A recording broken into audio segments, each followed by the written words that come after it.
Hello, जय हिंद साथियों। स्वागत है आपका आर के क्लासेस 24 में। दोस्तों, आज हम फिर से मैथ का प्रैक्टिस सेट करने वाले हैं।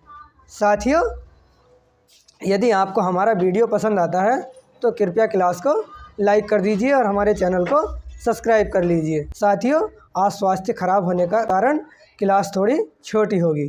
तो आइए बढ़ते हैं आज के पहले प्रश्न की ओर। हमें दिया गया है ए और बी किसी काम को 120 दिनों में पूरा कर सकते हैं, बी और सी इसे 150 दिनों में पूरा कर सकते हैं तथा ए और सी इसे 200 दिनों में पूरा कर सकते हैं, तो बी अकेला इस काम को 2/5वां हिस्सा कितने समय में पूरा करेगा, हमें बताना है। साथियों, प्रश्न में हमें दिया गया है ए प्लस के बी यदि इस कार्य को करे तो 120 दिनों में कार्य कंप्लीट हो जाएगा। आगे प्रश्न में दिया गया है कि बी और सी यदि इस कार्य को करते हैं साथियों तो 150 दिनों में कार्य समाप्त हो जाएगा। फिर आगे दिया गया है कि ए और सी यदि ए और सी इसे एक साथ करते हैं तो 200 दिनों में कार्य कंप्लीट हो जाएगा। साथियों, सबसे पहले हमें अब बी की कार्य क्षमता निकालनी होगी, तभी हम 2/5वां हिस्सा किसी कार्य का बी से करा सकते हैं। अब टोटल काम हमें कुछ ना कुछ मानना होता है। पहले हम इसका एक शून्य यहाँ से तीनों में से कॉमन है काट लेंगे साथियों, जिससे कि हमें एलसीएम लेने में सहूलियत हो जाए। हमने पाया कि इन तीनों का एलसीएम हमें 60 मिला। 12 से यदि हम देखते हैं 60 कितने टाइम जाता है तो 5 टाइम जाता है। 15 से 4 टाइम, 15 चौका 60 होता है और 20 तिया 60। ये इनकी एक एक दिन की कार्य क्षमता हमें मिल गई। हम टोटल की कार्य क्षमता देखते हैं कितनी हुई, 5 4 9 और 3 12। एक दिन की कार्य क्षमता इन तीनों की 12 प्राप्त हुई साथियों। हमें ए प्लस बी प्लस के सी की कार्य क्षमता 12 है, किंतु आप यहाँ देख रहे होंगे सभी जो वर्कर हैं ये काम करने वाले 2-2 टाइम आए हैं। ए भी 2 टाइम है, बी 2 टाइम है और सी भी 2 टाइम है, अर्थात इसकी हमें 2 से मल्टीप्लाई करनी होगी। यदि हम 2 से 12 को काटते हैं तो 6 टाइम डिवाइड हो जाएगा। ए प्लस बी प्लस के सी इक्वल हमें 6 मिला साथियों। अब हम बी की कार्य क्षमता आसानी से निकाल सकते हैं। हमें पता है ए और सी 3 काम करते हैं, मतलब कि इनकी कार्य क्षमता ए और सी की 3 है। ए और सी की 3 कार्य क्षमता है और इन सब की टोटल है 6, अर्थात हमें पता है कि बी की अकेले की कार्य क्षमता 3 होगी, क्योंकि इन दोनों ने 3 काम करा और कार्य हो गया है 6। तो 3 कार्य किसने करा होगा, यहाँ बी शेष बचा, बी ने ही 3 कार्य करा होगा।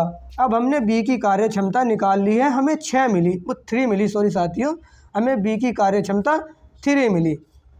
प्रश्न में आगे कहा गया है कि बी अकेला इस कार्य का 2/5वां हिस्सा, कार्य कितना माना है हमने 60, और इसका 2/5वां हिस्सा पहले हम ज्ञात कर लेते हैं। 5 से यदि 60 को काटते हैं तो 12 टाइम कटेगा। 12 की जब 2 से मल्टीप्लाई करोगे आप तो 24 मिलेगा। अब प्रश्न में कहा गया है कि बी, तो बी की कार्य क्षमता हमें दी गई है 3 की स्पीड से 24 कार्य को बी कितने समय में समाप्त कर लेगा, जब हम इसे काटते हैं तो 8 टाइम कटेगा। अब साथियों, हमारे किसी भी विकल्प में 8 उत्तर नहीं है। क्या हमने प्रश्न गलत कर लिया?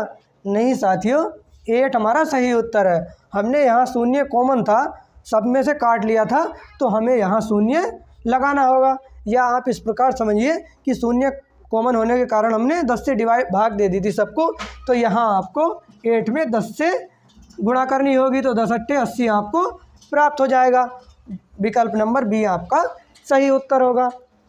आशा करता हूँ प्रश्न आपकी समझ में आया होगा। तो बढ़ते हैं नेक्स्ट क्वेश्चन की ओर। तो साथियों, बढ़ते हैं नेक्स्ट क्वेश्चन की ओर। हमें एक प्रश्न दिया गया है 9 और 36 का तृतीय अनुपाती कितना होगा। जब भी साथियों आपसे तृतीय अनुपाती पूछा जाता है तो आप इन दोनों को ए और बी मान लेना।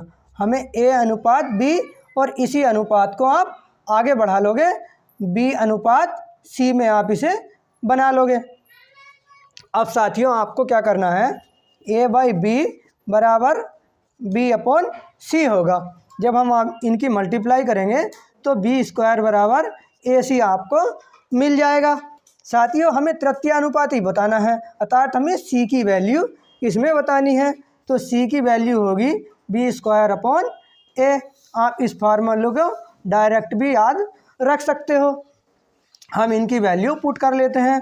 बी की मान क्या है, बी कहा है हमने 36 को, तो 36 इंटू 36/a क्या है 9। 9 से जब हम 36 को काटते हैं तो 9 चौक 36 4 टाइम डिवाइड हो जाएगा। जब 36 की मल्टीप्लाई आप 4 से करोगे तो 6 चौक 24 का 4 और 4 तिया 12 होता है, 12 और 2 14, अर्थात 144 आपको प्राप्त हो जाएगा। यही आपका आंसर है।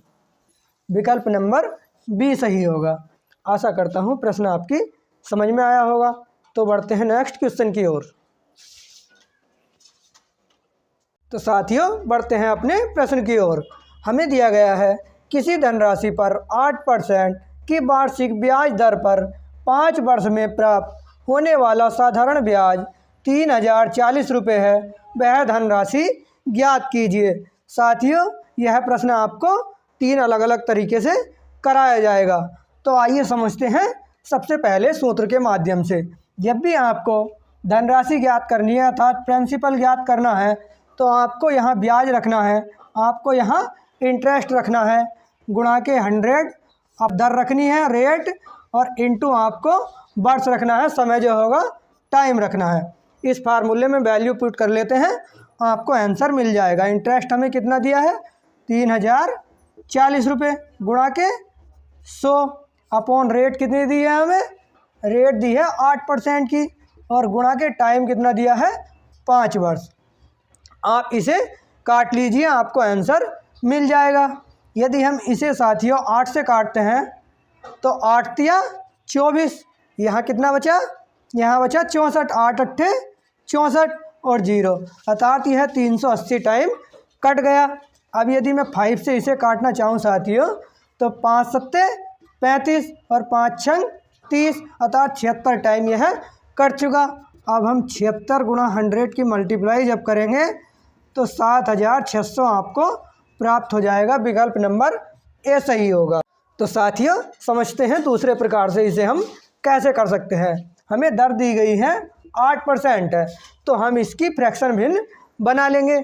8 ऊपर लिखेंगे और प्रतिशत जब हटेगा तो नीचे 100 लग जाएगा। जब हम इसे 4 से काटेंगे तो 4 दूनी 8 होता है और यह 25 टाइम 4 से डिवाइड हो जाएगा, तो आपको 2/25 प्राप्त होगा। साथियों 25 रुपये पर आपको 2 रुपये का ब्याज मिल रहा है। तो 2 रुपये का ब्याज आपको कितने दिन तक मिलेगा, 5 साल तक मिलेगा, अर्थात आपको 10 रुपये ब्याज मिल जाएगा। लेकिन प्रश्न कह रहा है कि हमें ब्याज मिला है 3040 रुपये, 3040 रुपये। तो 1 रुपये की वैल्यू जानना चाहूँ मैं साथियों, 0 से 0 कैंसिल हो जाएगा। 1 रुपये की वैल्यू 304 रुपये के बराबर आई। टोटल धन हमारा है कितना 25, तो 25 की मल्टीप्लाई आप 304 से कर लोगे। साथियों जब आप इसकी मल्टीप्लाई करोगे तो आपको 7600 रुपये प्राप्त हो जाएगा। यही आपका आंसर होगा। आशा करता हूँ प्रश्न आपकी समझ में आया होगा। देखते हैं अपने नेक्स्ट टाइप से इसे किस प्रकार कर सकते थे। हमें दिया गया है कि 8% की दर से, 8% की आपकी दर है और 5 साल तक आपको ब्याज मिलना होगा। तो हम देखते हैं भला हमें 5 साल में कितने % ब्याज मिल जाएगा। 5 साल तक आपको ब्याज मिलने वाला है और 8 की दर है, अर्थात आपको 40% ब्याज मिल जाएगा। और 40% ब्याज की वैल्यू हमें दी कितनी है 3040 रुपये। यदि मैं जानना चाहूँ कि 1% ब्याज की वैल्यू कितनी होगी 1% की, तो आपको 3040/40 करना होगा। इस 0 से यह 0 कैंसिल हो जाएगा, और जब 4 से इसे काटेंगे तो 4 सत्ते 28 होगा, और फिर 6 टाइम यह कट जाएगा, अर्थात 76 टाइम 4 से पूरा यह कट जाएगा। साथियों यह 1% की वैल्यू आपको मिली है। यदि मैं जानना चाहूँ कि 100% की वैल्यू कितनी होगी, तो आप 100 से इधर मल्टीप्लाई कर लोगे 1% में, और 100 से 76 में मल्टीप्लाई कर लोगे, तो आपको 7600 रुपये प्राप्त हो जाएगा। विकल्प नंबर ए आपका सही होगा। तो साथियों बढ़ते हैं नेक्स्ट क्वेश्चन की ओर। हमें दिया गया है किसी वस्तु के मूल्य पर 20% की छूट किसी अन्य वस्तु के मूल्य पर 25% की छूट के बराबर है। दोनों वस्तुओं के मूल्य क्रम से क्या होंगे। हमें दिया गया है, मान लिया कोई वस्तु ये है, इस पर 20% की छूट, किसी अन्य वस्तु मतलब कि कोई अन्य वस्तु बी है साथियों, उस पर 25% की छूट के बराबर है। बराबर प्रश्न में कहा गया है, तो हमने इन्हें दोनों को बराबर रख लिया। साथियों आप यहाँ से % दोनों तरफ से हटा लोगे, क्योंकि यह यहाँ कॉमन जो भी वैल्यू आएगी बटे 100 करेंगे तो वो कट जाएगी, इसलिए हम परसेंट से परसेंटेज काट लेते हैं। आपको A/B की वैल्यू क्या मिली साथियों? यहाँ 25 है तो 25 बटे ये नीचे आ जाएगा, आपको 20 प्राप्त हुआ। अर्थात A की वैल्यू मिली 25 रुपये और B की वैल्यू मिली 20 रुपये। जब हम विकल्प में देखते हैं तो इस प्रकार का कोई भी विकल्प साथियों आपको नहीं मिलता। देखा कि इससे रिलेट करता कोई विकल्प नहीं है, परंतु जैसे ही हम ऊपर नीचे यदि 2 की गुणा कर दें तो आपको क्या मिलेगा? 25 दूनी 50 बटे और 20 दूनी 40। अर्थात A की जो वैल्यू है वो 50 रुपये होगी और B की जो वैल्यू है वो 40 रुपये होगी। ऐसा कोई विकल्प देखते हैं है क्या हमारे पास? तो हमने पाया कि B विकल्प ऐसा है जिसमें A की वैल्यू 50 रुपये और B की 40 रुपये है। अर्थात यह विकल्प आपका सही होगा। साथियों, विकल्प D भी दिया गया है जिसमें 40 और 50 दिया है, किंतु आपको वस्तु में प्रश्न में दिया गया था आपको कि क्रमशः, मतलब कि A के सामने पहले वैल्यू आनी चाहिए और B के सामने बाद वाली वैल्यू आनी चाहिए। तो इस प्रकार का विकल्प केवल एक है आपके पास। यह विकल्प वैल्यू को चेंज हो चुका, इसलिए रॉन्ग हो जाएगा। तो आशा करता हूँ प्रश्न आपकी समझ में आया होगा। साथियों, आज क्लास थोड़ी छोटी थी, मिलेंगे फिर से एक नेक्स्ट सेशन में। तब तक के लिए जय हिंद, वंदे मातरम।